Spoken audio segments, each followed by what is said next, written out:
Hello and welcome. This is the second lecture video for Chapter 10, and I'm on page 218 of your course pack. And we're going to pick up where we left off with the first lecture video by continuing to do this quick check problem. And then we'll also talk about and give an overview of depreciation. And we'll also talk about calculating straight line depreciation in this video, okay?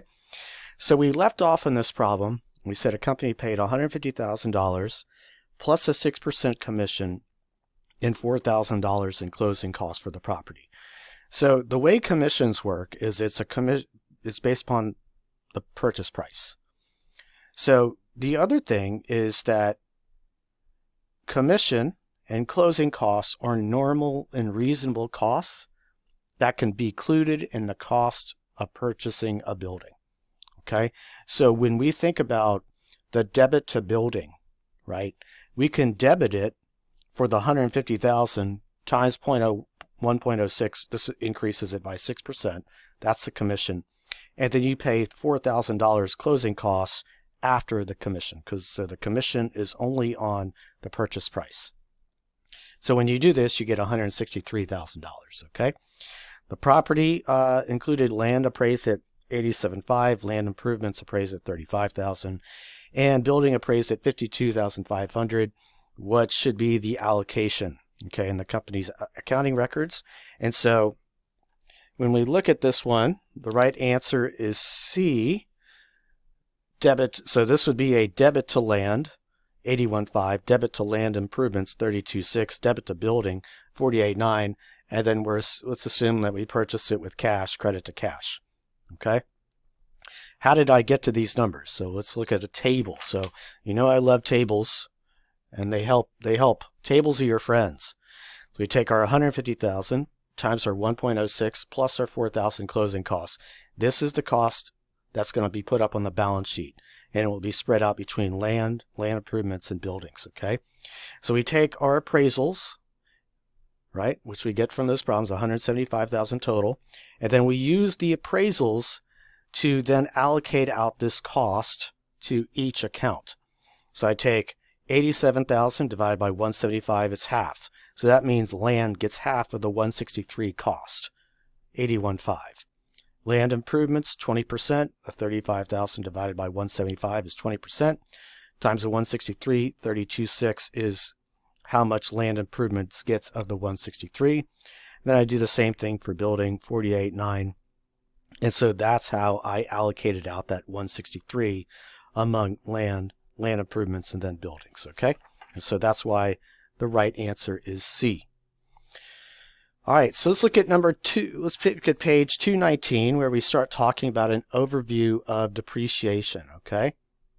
So what is depreciation? So if we think back to some of that, I think it was in the Chapter 3 lecture video where we had some initial conversations about depreciation, and I was explaining in that lecture video, and I'll reiterate this now, that when you hear the word depreciation in just normal conversation, right, or if people talk about it, what they're typically talking about is loss of market value.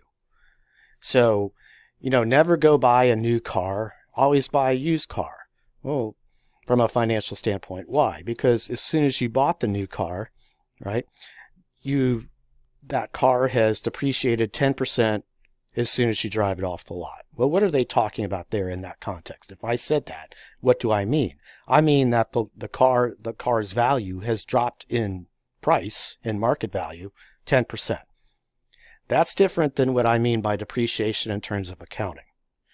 In terms of accounting with depreciation, I'm talking about cost allocation over time. What I'm talking about is taking that cost of the building that I bought, right? The cost of the building that I bought, and spreading it out over the periods for which I will use that building to help me generate revenue. Why do I need to do this? Because of the matching principle. So I'm going to say that again. Depreciation is cost allocation over time.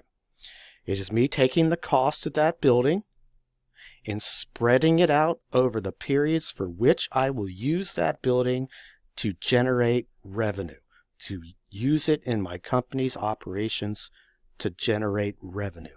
That is the concept of depreciation. Okay? And again, why do we do that?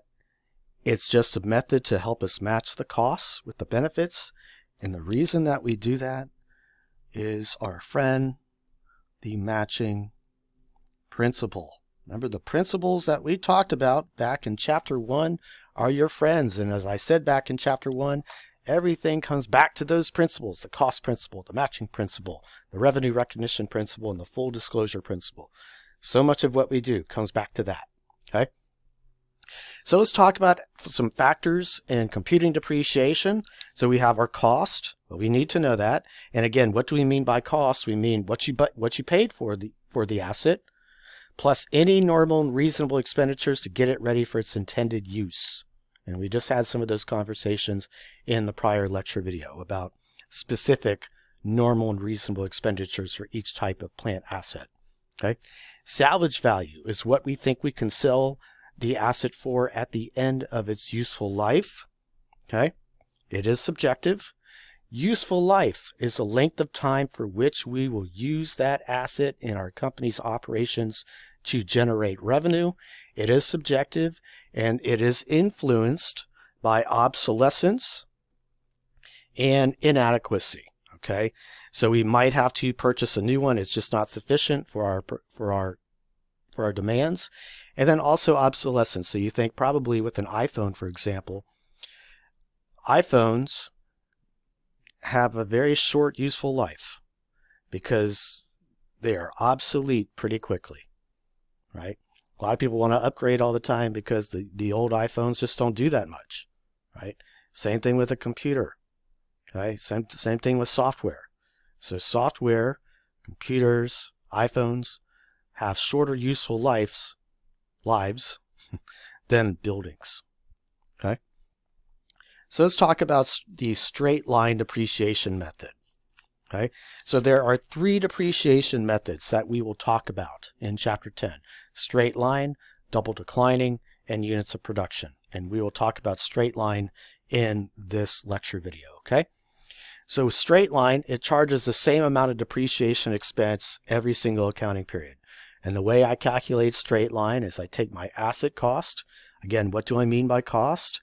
I mean the cost that you purchased the asset for, plus any normal and reasonable expenditures to get it ready for its intended use, minus the salvage value, divided by the useful life. That gives me my straight line depreciation.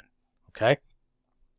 So let's say we suppose we have our asset cost here shown on this figure. Asset cost of $10,000, salvage value of $1,000.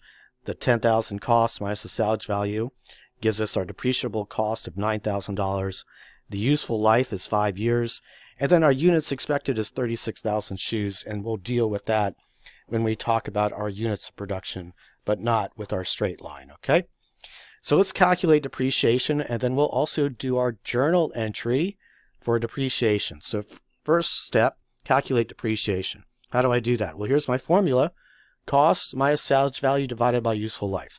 So my cost minus my salvage value divided by 5, which is my useful life. Okay? And when that gives me is $1,800 per year. $1,800 per year. Okay?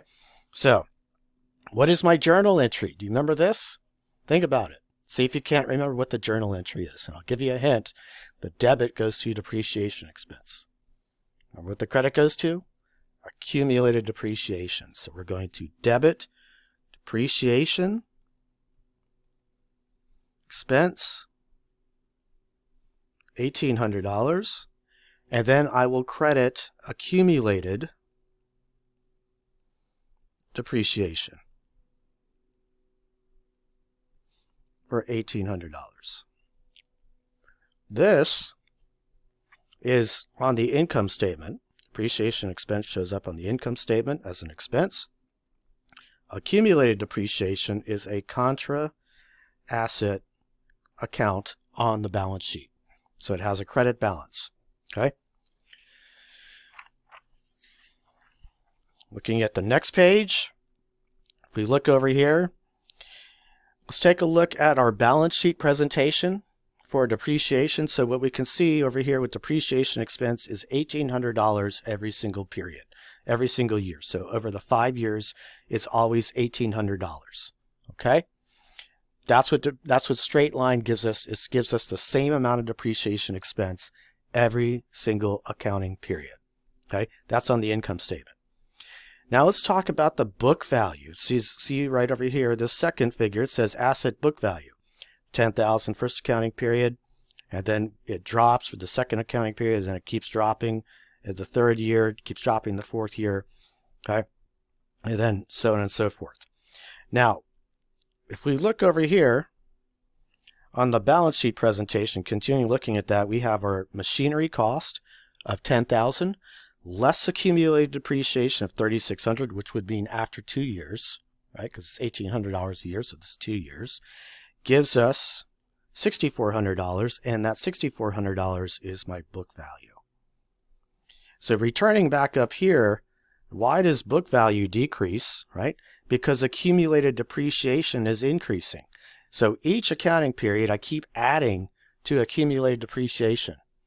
As I keep adding to accumulated depreciation, this number, accumulated depreciation, gets bigger. I subtract that from my asset costs, which then means my book value keeps decreasing.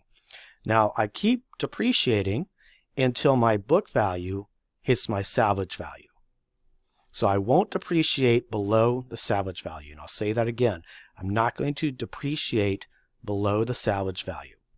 So if we look over here on our depreciation schedule down at this figure down at the bottom of page 221, you can see we have our annual period right there, our initial book value 2010, $10,000. Then what I have is my $1,800 depreciation expense in 2011. Accumulated depreciation after the first period is $1,800. Book value then decreases because it's asset cost minus accumulated depreciation. Gives us book value of $8,200. Next accounting period, debit depreciation expense, credit accumulated depreciation. It was $1,800. Then I add another $1,800. That gives me $3,600. $10,000 book value minus my accumulated depreciation of $3,600 gives me my book value of $6,400. I keep repeating the same process until you can see down here in our 5th year, the end of our useful life, the book value is $1,000, and that is the salvage value. And so we don't depreciate beneath the salvage value, okay?